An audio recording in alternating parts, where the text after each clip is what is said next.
Hola, mi nombre es Kevin Pérez y en este capítulo de Bogotales visitaré el museo más antiguo de Colombia y tal vez uno de los edificios más hermosos de Bogotá, el Museo Nacional de Colombia, o como antes le decían, la Penitenciaría Central de Cundinamarca o el Panóptico de Bogotá, un lugar que pasa desapercibido para muchos, pero en que en su interior se guardan historias, secretos y horrores que contar. Acompáñenme.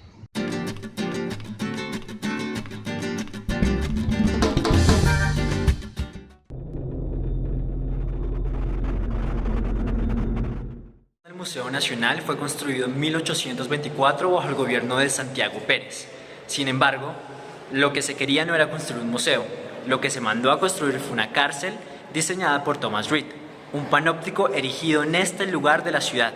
Thomas Reed fue un arquitecto danés contratado para construir lo que se llamaría la Penitenciaría Central de Cundinamarca, una cárcel panóptico en la que desde el centro se pudiera vigilar a todos los prisioneros. El lugar, que hoy es uno de los museos más antiguos de América, fue en el pasado la cárcel de muchos liberales revolucionarios durante la Guerra de los Mil Días.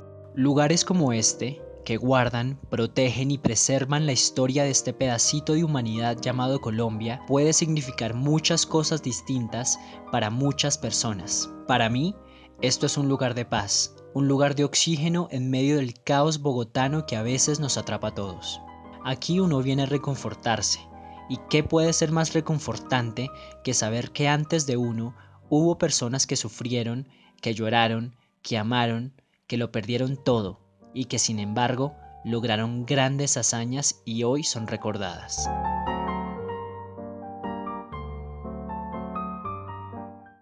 Lo paradójico es que este lugar fue todo menos un lugar de paz.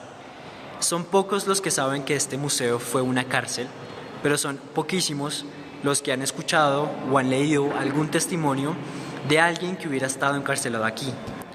Yo, por fortuna, tengo este libro, Los secretos del Panóptico, escrito por Adolfo León Gómez, un liberal revolucionario que fue encarcelado hace más de 100 años.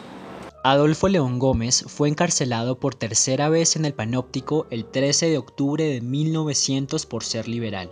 En su libro, escrito con la intención de sacar a la luz pública las condiciones en las que vivían los hombres que allí eran encarcelados, narra toda clase de vejámenes, castigos y torturas empleadas en contra de los prisioneros que hacían del Panóptico un ambiente lleno de gritos, maldiciones y alaridos de dolor.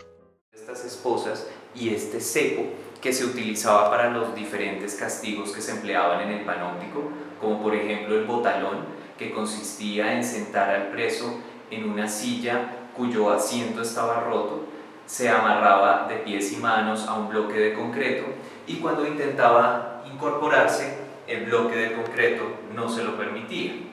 También había otro castigo conocido como el cepo, pero no se ponía exclusivamente en las manos, sino en las pantorrillas. Gómez lo cuenta así en su libro. Esos gemidos los daban los pobres presos a quienes por insignificante falta suya o por cualquier abuso de los capataces los ponían en el cepo. Consistía en dos maderos paralelos colocados horizontalmente sobre dos postes verticales a cierta altura del suelo. En esos maderos habían agujeros para meter los pies del preso, que quedaba colgando con la cabeza contra los ladrillos. Al cuarto de hora de ese tormento ya tenían llagas en las espinillas y la sangre agolpada contra la cabeza. Sufría tanto que le era imposible contener los gritos. Si bien para mí el Panóptico, que hoy funciona como el Museo Nacional, es un lugar de paz, hace más de un siglo era un infierno en el que la tortura era el pan de cada día. Sin embargo, los castigos corporales no eran lo único horrible de aquella cárcel. El lugar contenía más presos de los que podía. El exceso de personas hacía que fuera aún más difícil vivir. Calcúlese pues cómo sufrían los caballeros honorables respirando el aire viciado de todo el edificio, aguantando las plagas y muchas veces teniendo por vecindad cercana y casi íntima a algún enfermo de tifo o de viruela, cuando no, un agonizante o un cadáver.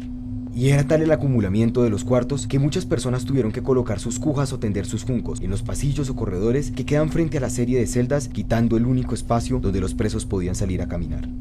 Gómez cuenta en su libro que lo peor de ser encarcelado en el Panóptico de Bogotá era el hacinamiento que vivían los presos aquí.